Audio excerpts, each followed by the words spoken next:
Um novo continente teórico, a psicanálise. Com Freud, abrem-se fendas no mundo pensado à medida do sujeito, controlado por um eu que a si próprio se controla num esforço de autoconhecimento. A consciência, entendido como o sentimento de vigilância, a capacidade de atenção ao real que permite ao sujeito a perceber-se de si próprio, dos outros e do mundo real físico, na medida que ela representa o conhecimento que acompanha as nossas impressões e ações, passa a ser encarada como uma parte mínima do homem.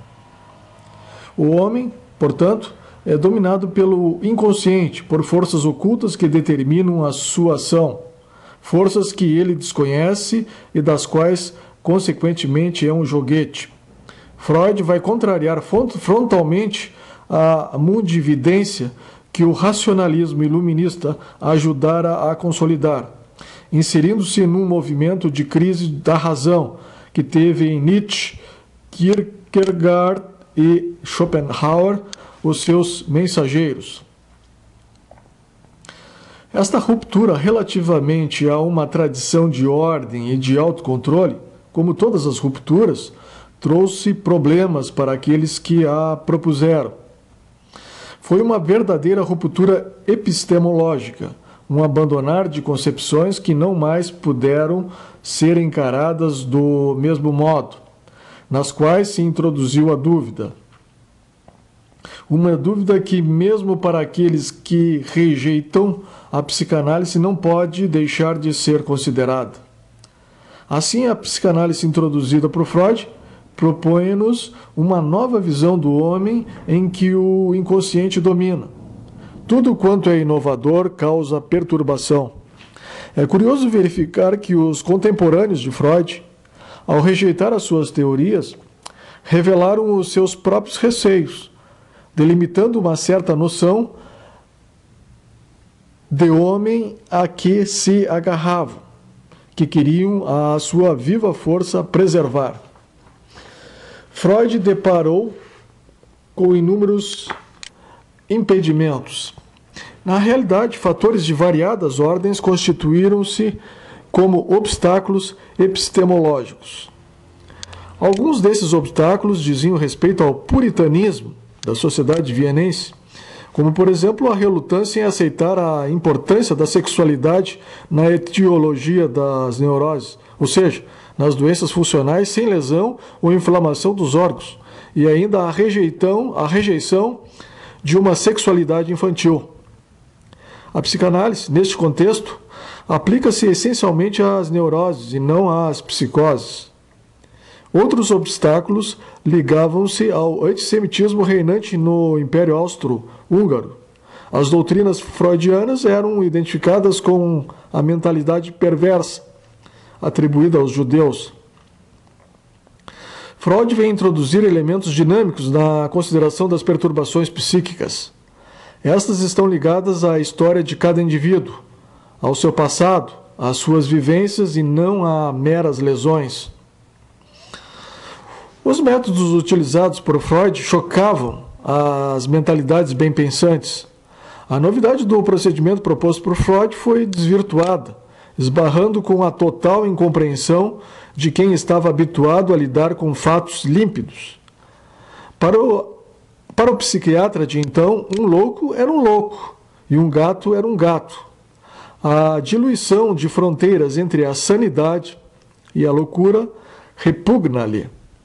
Ora, toda psicanálise põe radicalmente em questão a existência de uma separação nítida entre o normal e o patológico. A loucura passa a ser um atributo de toda a humanidade e não só de alguns homens. Freud e o determinismo psíquico. É a descoberta científica do inconsciente, das suas características e manifestações, dos traumas infantis que recobre, da energia pulsional ou líbido que alimenta o trabalho de Freud.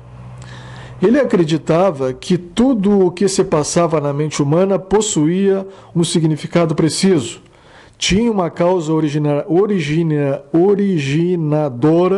e desenvolvia-se ou manifestava-se segundo um sentido determinado.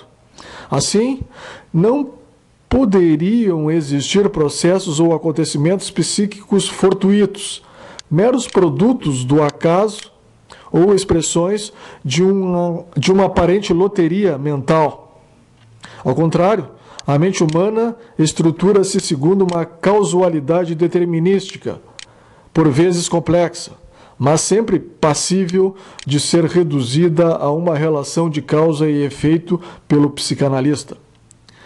Deste modo, tal como na natureza nada se perde e tudo se transforma, assim também ocorre na nossa mente, embora possa permanecer inconsciente.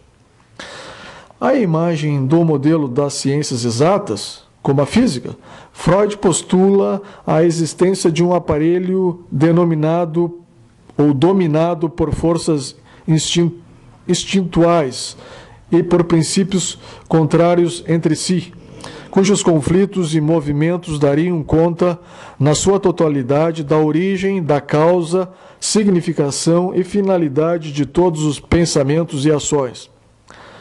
Freud, animado pela mentalidade científica do seu tempo e inspirando-se no exemplo das ciências exatas, pretende descobrir nos pensamentos humanos uma rede de relações tão deterministicamente enlaçados que não permitiria a existência de comportamentos ou pensamentos avulsos ou arbitrários. Deste modo, a intenção última de Freud é a de procurar o sentido oculto de todas as ações humanas, especialmente daquelas que, por serem estranhas, parecem escapar a qualquer classificação racional ou científica ou a qualquer sentido previamente determinado, como, por exemplo, a loucura ou aqueles que, embora mais habituais, não deixam igualmente de ser estranhos, isto é, os atos aparentemente sem sentidos. Ora, é o estranho, o bizarro, o anormal nos comportamentos humanos, o que Freud irá estudar com o objetivo de enquadrá-los no sentido existente, inconscientemente, na mente de quem assim age, bem como de enquadrá-los nos conceitos da nova ciência psicanalítica. A psicanálise, apenas estudando os comportamentos patológicos individuais, distingue-se desde logo da psicologia, que estuda os comportamentos individuais considerados socialmente normais, e da psiquiatria, que, embora estudando igualmente os comportamentos patológicos, usa uma terapêutica baseada na farmacologia e choques elétricos, ao tempo de Freud.